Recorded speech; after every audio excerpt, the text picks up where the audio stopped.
All right. Welcome back to the Healthy and Whole podcast. And today I have the honor of introducing Marsha Harrison, who is a recent graduate of our Healthy and Whole Sustainable Weight Loss Program, who lost 106 pounds in just a little bit over a year. Yes. And so I'm just really excited to dive in here with Marsha into her journey of becoming healthy and whole again. So welcome, Marsha. Thanks. I've got a bunch of questions here Okay. that we're just going to rapid fire through. And so that people can learn about your journey and all the struggles along the way and all the fun stuff that you get to do now. Sure. Sound good? Sounds great. Awesome. So can you just start by giving the audience just a little bit of background around you, your age, your career, any details around your family, anything you want to share? Okay. Well, I'm 60. And as I was staring that in the face a little over a year ago, year and a half ago now, I started thinking something's got to change. I had raised my family. I have 5 kids, and I sent the last of them out of the household. They're all off. Most of them are married. The last one's going to get married off next year, but they're all off starting their families, and my nest was empty, and it's time to focus on me. And I have 4 grandkids. At the time I started this, I had 2, but we've had a little population explosion. Yeah. But the oldest she's now 7, but it was getting hard to keep up with her. Yep. And then I work as a nurse and work in the ICU. We just come through COVID. Things were, that was a rough time. Yeah. A lot of emotional eating, a lot of stress eating, activity. The only activity was at work. And, we were working 12, 13, 14-hour shifts. And it was hard to get through those shifts. And it was like, something's got to give. You're turning a milestone age here shortly, and it's time to reevaluate where you're at and what you want to do and what you want to be. And where I was at is not where I wanted to stay, and I knew something had to change. Yeah. How long did you struggle with your health prior to joining? Some people, it goes back a year. Some people, it goes back decades. How long was that struggle for you? Oh, it's decades. I mean, I can remember dieting in high school, and that's a long time ago. Yeah. You name a diet with that, probably not pescatarian, but other than that, any diet you could name, I've probably at some time tried it. Some were successful, but they were not anything that was maintainable. I'd got, after my first child was born, I had the same kind of mindset. Oh, something's got to give. And I did really well then and lost a bunch of weight. But then I turned up pregnant again with the pregnancy weight. And then 2 more pregnancies after that, the weight came on. And I'd get it off for a while, some of it. I never got nearly as much off previously as I have this time. But, and then, life and would get in the way. Not in the way, but life would just happen. And the weight would come back. And by this time, I've got a house full of kids that I'm raising as a single parent. And so the focus was on them. But then I didn't have that excuse anymore when I got them all out of the house. It's time to focus on me. So, awesome. And that's what I did. Very good. And so you worked in healthcare. I mean, you still work in healthcare, but what, 30 years now? Yeah. I just celebrated 30 years. Oh, that's awesome. Congratulations. Thanks. So what was the enough is enough moment that kind of happened that ultimately brought you to us? I don't know that it was any one single moment. It was a culmination of, I'd get through a like I said, 12, 13, 14-hour shift, and I'd get home and I'd be wiped out. And I would basically, especially during the tail end of COVID, and be sleeping, getting up and just going to my next shift. And I'm like, there's more to life than this. But I just wouldn't have any energy. I'd need all that time between shifts just to recoup, to be ready to go in to do it all over again.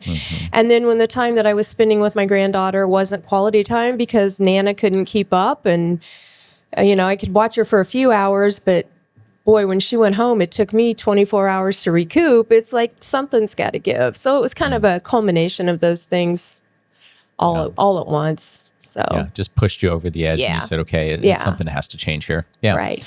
So you mentioned already that you had tried a lot of different things, and some of them were successful for a time, but they just weren't sustainable. Right. What was it? Were there any themes, or like what were some of the reasons why you felt like those things weren't specifically sustainable for you? Well, a lot of them involved eating a certain food on a set basis, you know, Yeah. and you can do that for a short period of Yeah. time. You can eat the same 5, 6 meals over and over for a little while, but that gets boring. And Yeah. you get to where I really want some pizza, or I'm a big pasta eater. So, I'd want Italian. And so a lot of those diets that doesn't fit well, trying to find a way to make it work. And so I'd do it for a season, but they'd be so regimented too that, you'd had to do certain things in a certain order. And if you didn't do them, then it didn't work. And then it would be like, well, I blew this day, so I'm just going to cheat the rest of the day, or I'm just going to do what I want the rest of the day, which led to, well, I screwed it up yesterday, so what's one more day? And one Yeah. more day on top of one more day became, well, why bother? Yeah. So, yeah. Yeah. So before you first started, right? You tried all these things. What did you think that you needed back then to be successful? And what do you know now in hindsight that you actually needed? I knew I needed accountability. Yeah. Because living alone, there's no one to say, hey, that's the third trip you've made to the refrigerator. Yeah. There's no one calling you out on it. Yeah. And you can play tricks in your own mind. You can just, well, I just had a little bit last time. I'll just have a little bit more. You can justify all that in your own head. So I definitely knew I needed accountability. And in hindsight, I think that's one of the big things that has helped this program be so successful. I also needed to increase my knowledge. A lot of my knowledge was based on stuff I'd learned about food in high school or my college nursing classes. And you don't get a whole lot of nutrition teaching. You get, there's a chapter, maybe two, and you learn how nutrition fits in a sick person, but you don't really learn nutrition for a healthy person or how to obtain or maintain a healthy lifestyle. It's more focused on, oh, you've got a trauma patient. What are they going to need to heal? Yeah. But if the long-term damage is already there, there's not a whole lot of teaching on how to change that and how to modify it. Yeah. Yeah. So accountability and the knowledge, sort of the education specifically around what is it going to look like sustainably for nutrition there. Anything else that comes to mind? I mean, those are the two big ones. I needed some motivation, especially around exercise. Yeah. And I needed that a lot during the program. Colton can testify to that I needed a lot of gentle nudging as far as workouts. That was probably the one part that tripped me up throughout the whole program. And it took me 11 months to figure out something that really worked for me. But hey, clicked there at the end. At the end, I finally got it figured out. So, better late than never, right? Yeah. Yeah, absolutely. So you lost 106 pounds, which is significant. And you did it in almost right at a year. Yeah. Because you just had your year anniversary. I think we met the end of July, and I kind of unofficially started last year, and I unofficially started. But I think my first pictures were like August 6th, the day I met Colton. Then we kind of, jumped both feet in and got going. Yeah. And then my pictures were the 7th, August 7th. That was my birthday, by the way. Yeah. Yeah. Yeah. Excuse me. So you lost 106 pounds. What else did you lose in the process, and what did you gain? I lost fear. Fear of, and I can't even really explain it. I lost the fear of not being able to do something, and I gained a sense of accomplishment. I gained confidence in myself and knowing that I could set a goal and I could meet that goal. And I could revise my goal because my original goal was to lose 80 pounds. Yep. And I got there and I went, well, heck, this is all right. Let's just keep going and see where it goes. Yeah. And I revised the goal and I met the goal. And, I gained self-confidence that I could do what I put my mind toward doing. Yeah. I lost, I think, some of the shyness about it too. I was pretty introverted I didn't tell anybody I was doing anything in particular. till people started noticing. And then I had to explain a lot.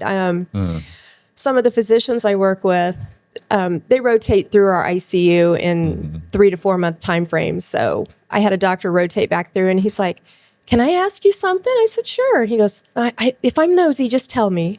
He said, are you okay? And I said, "Well, yeah, I'm fine." "Well, I've noticed you've lost a lot of weight." I said, "Well, yeah, it's an intentional thing." "Oh, okay. Well, I just wanted to make sure you're not sick." No, nothing like that. Now, the next question was, "Well, how are you doing it? Are you on, the GLP drugs? Are you?" Nope. This is just me putting my mind to it, following a program that's been laid out and well researched, and so great. Yeah. It's kind of interesting, isn't it? How when people, especially doctors and things like that, see someone having prolonged sustained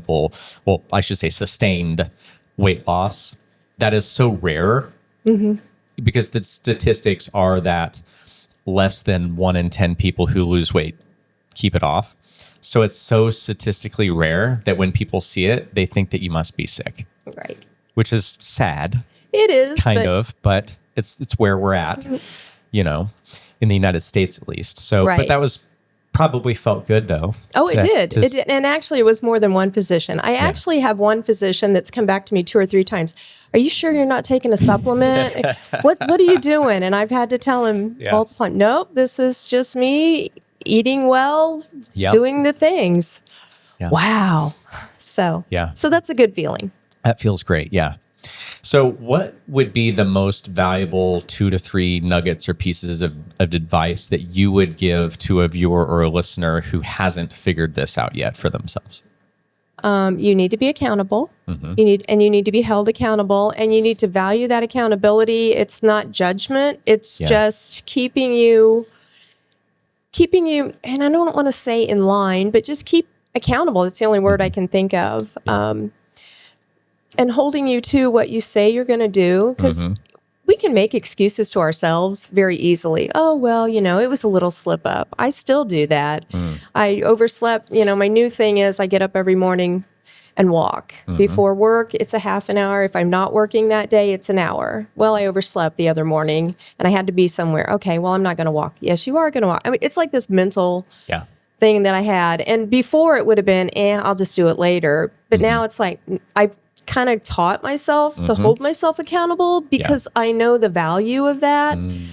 I may not be getting the messages every morning from Colton going, "Hey, what's on the agenda for today?" Or what's your food look like? But yet I know the importance of being accountable and being consistent. So, and that would be my second thing. Consistency is the key.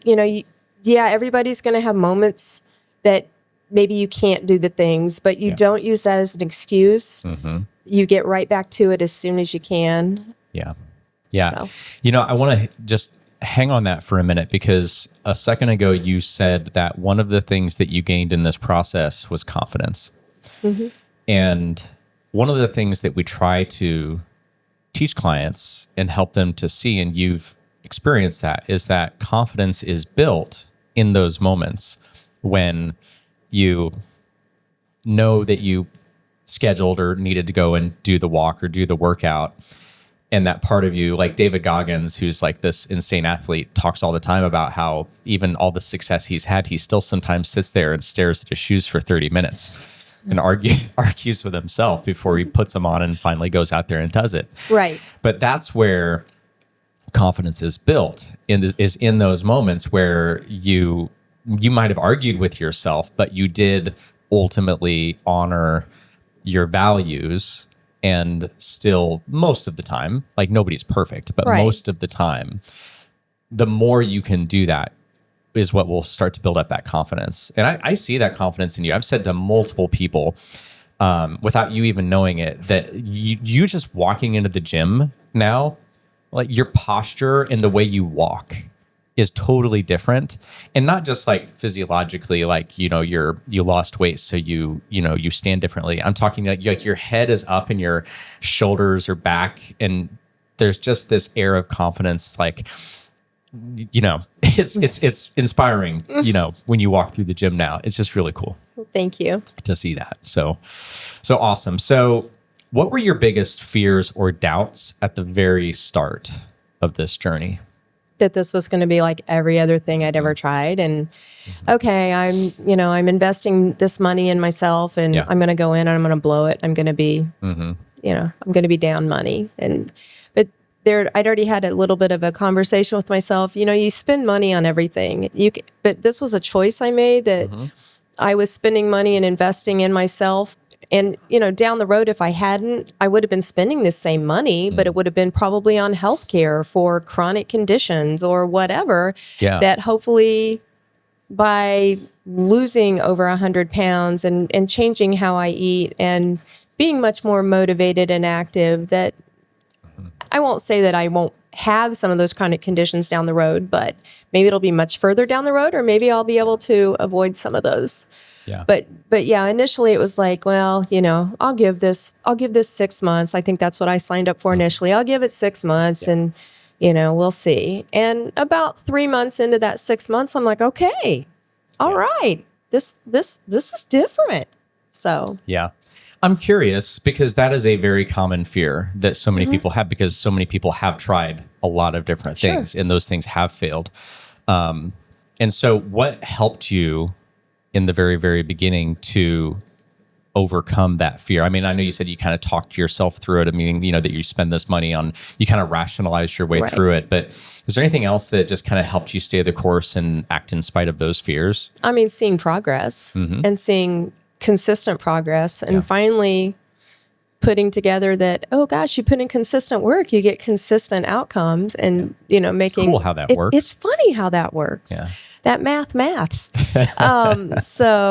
But I mean, that was probably the biggest thing, just seeing, because I did have initially, and I knew from, like I said, every other time I've dieted, the first week or two, you're going to you're going to lose that water. Yeah. But then week 2 became week 3, and it's still going down. Maybe not quite as quickly, but it was going down, and I was getting in a little better routine and a little more consistent with what I was doing. And every week, I mean, there were a few times that things kind of stalled a little bit and plateaued. But then I had Colton right there in my ear going, okay, but look at what you've done. And he was a gentle reminder of, okay, you've done this, stick with it. It's gonna get better. And it did. Yeah. So. Yeah. Awesome.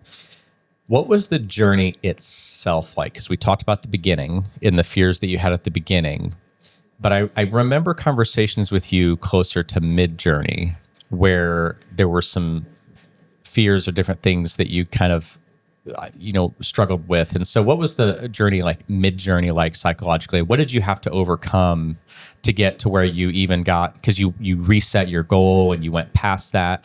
So what do you remember? I remember I struggled all through probably the first 2/3 of the program of figuring out how to get exercise in, or weight training, basically. Yeah. I could walk. Sure.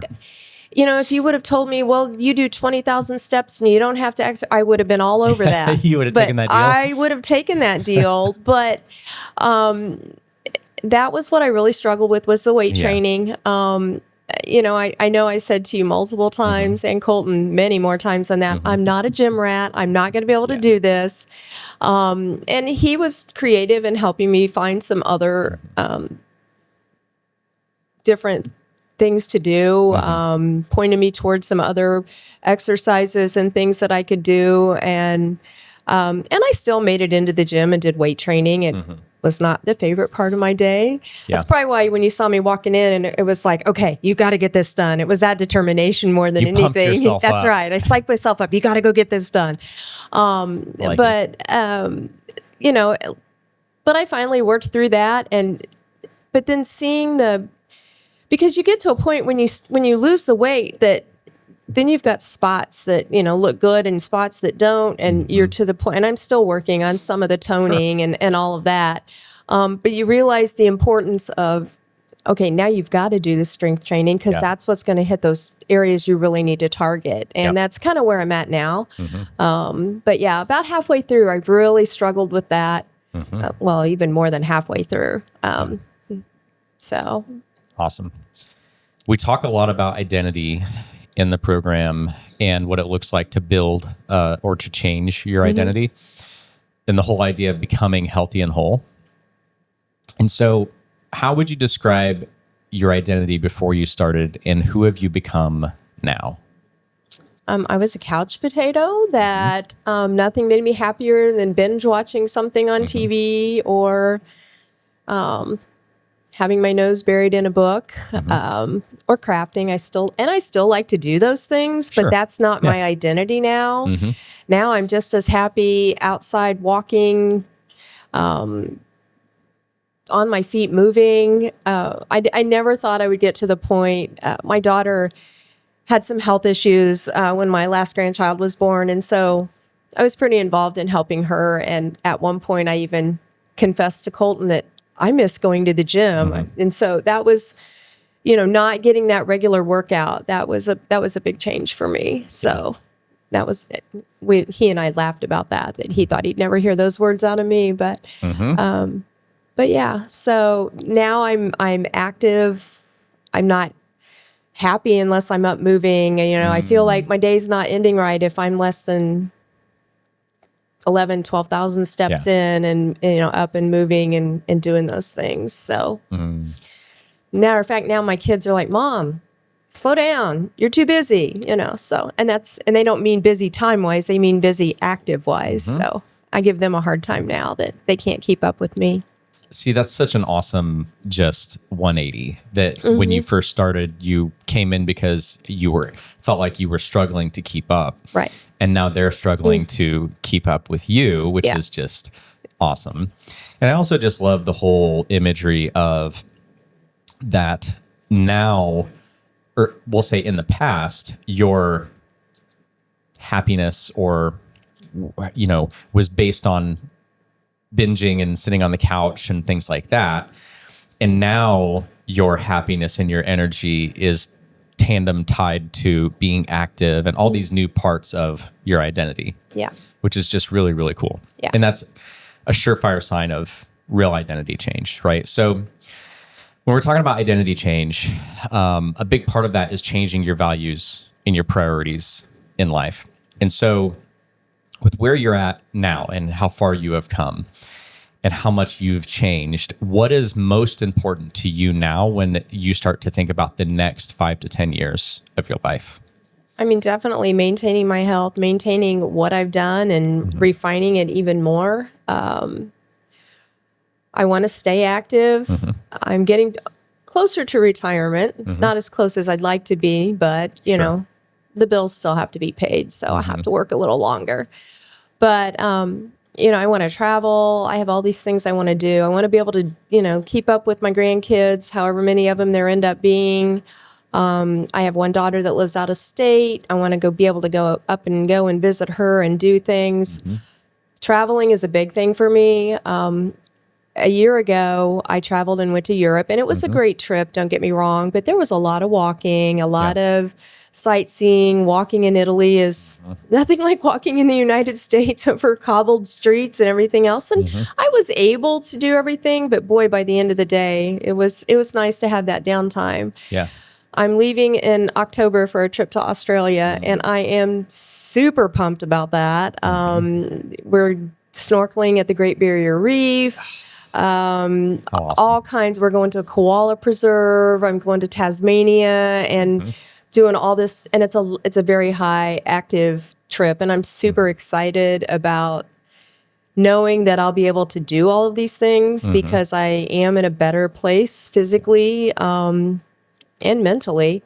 I can keep up, and I know I can. And I'm super excited about that. So focusing on my health, that's probably my biggest thing in the next 5 years, just so I can keep up with everything life throws at me. Yeah. Keep up and just refine what you've done. Like you said, you're working on strength training more now and refining certain areas. And that's the fun thing that I love about seeing people like you reach the stage that you're at, because you've been maintaining very well. And it kind of becomes a new level of fun when you get to this place, because I remember a couple months ago, we sat down for a check-in, and you just said, I don't even have to think about the food anymore. Right. The food is just second nature to me. And that's when we were starting to focus more on getting you more into strength training and like still working on that piece there. But, you're at a point where you no longer have to really think hard or try hard to do the things that got you to this place. Right. And so now you can just kind of enjoy. Doesn't mean you can let your, just coast and, you still have to be cognizant, of course, but now you just get to enjoy the fruits of everything that you've worked really hard for. And you get to come up with new goals to pursue and new travels and new adventures to go on. And I mean, that's the dream. That's what everybody ultimately wants. And your journey is a great example of what that looks like. And that's why I like to do these interviews, is because it's one thing for people to see me post your before and after pictures on like Facebook, and for me to say in my own words, share some details about your journey. Sure. It's another thing for people to hear from you where you started, all the fears and doubts that you had, the things that you needed and that it took for you to overcome to get where you're at, the things that you shed along the way, the things that you built and gained along the way. And so I just really appreciate you being willing to come on here and share in detail about all those things. Sure, absolutely. As we start to, we like ran through those questions very quickly, but that's okay. You did awesome. I do have one last question though, and that is to the viewers and listeners who are more where you started. They are, their health is not where they want it to be. They're unhappy physically, mentally, emotionally. They're struggling to get through their days and to keep up, but they also want change and they aspire to do and be, where you are now. Any final words or message that you'd like to pass on to them that would encourage them before we wrap up? You just have to find what works for you. I can't recommend this program any more than I already have. I put a long Facebook post out with a shout to you and Colton and all my appreciation for the program. But you have to find something that works for you. You have to give it a chance, but you have to find something that's sustainable. Yeah. Anybody can do keto for 30 days, 60 days, 90 days, sure. And you can take some weight off. But at the end of that 30, 60, 90 days, what are you going to do then? Because if you go back to what you were doing, you're going to be right back where you were and probably more. And I can testify to that because I've been there and done that. Yeah. But you have to find a program, a mindset, whatever it takes to work for you. And you have to take a chance on yourself.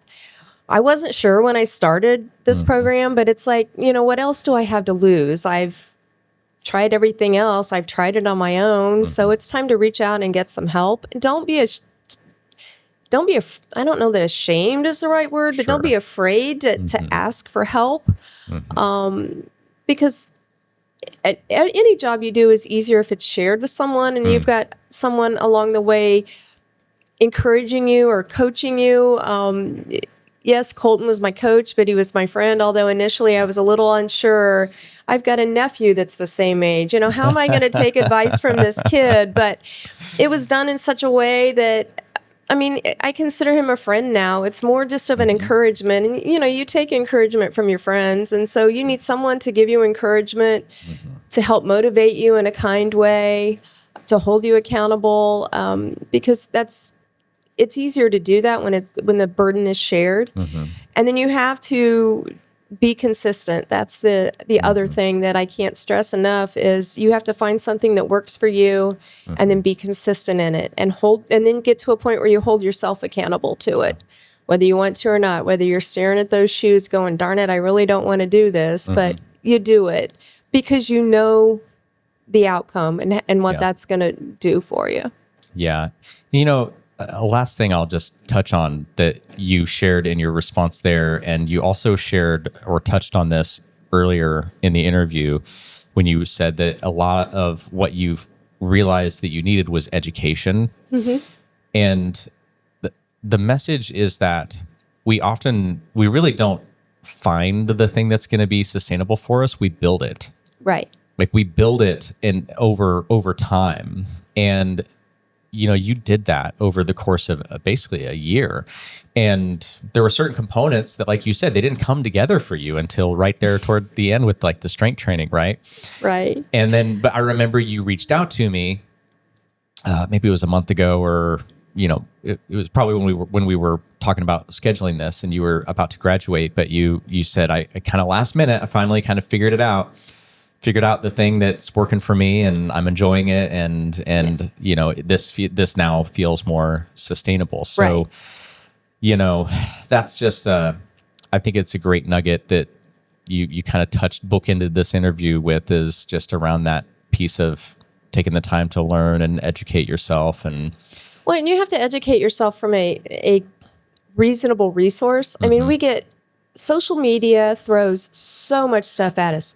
Carbs are bad, protein's good, fats are bad. And it's not any one thing is bad. It's how things work together and the combination. And you have to educate yourself that way, because you can't cut carbs out of your life completely. No. You can't cut fat out of your life completely. That's not healthy even. No. And it's definitely not sustainable. You have to find a program or a lifestyle, or build something that is going to work for you, utilizing all the components of a healthy diet. Yeah. And you have to learn how to have all things in moderation or whatever. Yep. I mean, I travel to go see my daughter, and she's going to take me to a fancy Italian restaurant in New York City. You better believe I'm going to eat. You're going to eat that pasta. I'm going to eat that. And I'm going to figure out, okay, now what do I need to do the next couple of days to recover from that? Or what do I need to do before I know we're going to go to the fancy schmancy restaurant and I'm going to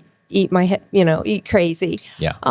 But I know I have those skills now, and I know how to do those things, and I hold myself accountable to doing those things. Yeah.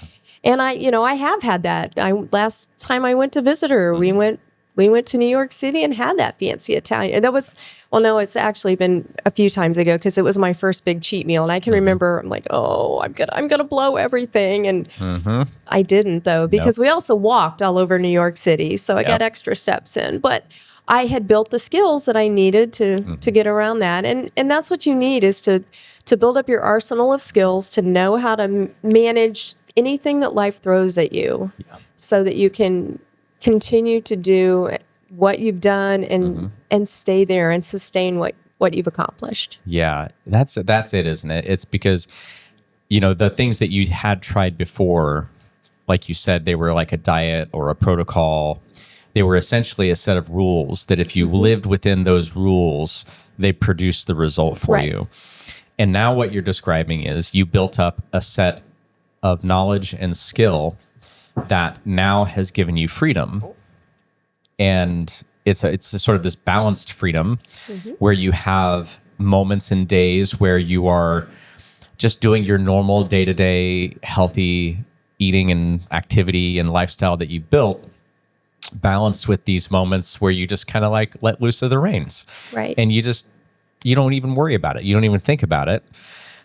You might do a little bit of pre-planning, might modify a thing or two before the big indulgence, or take, know that you might change things up 2 to 3 days after. Right. But now you don't have to say never anymore. There's no more, never again, or I can't have this. It's now just more of, how would I use the knowledge and skill that I have to allow me to make this fit, and so I can go and experience this.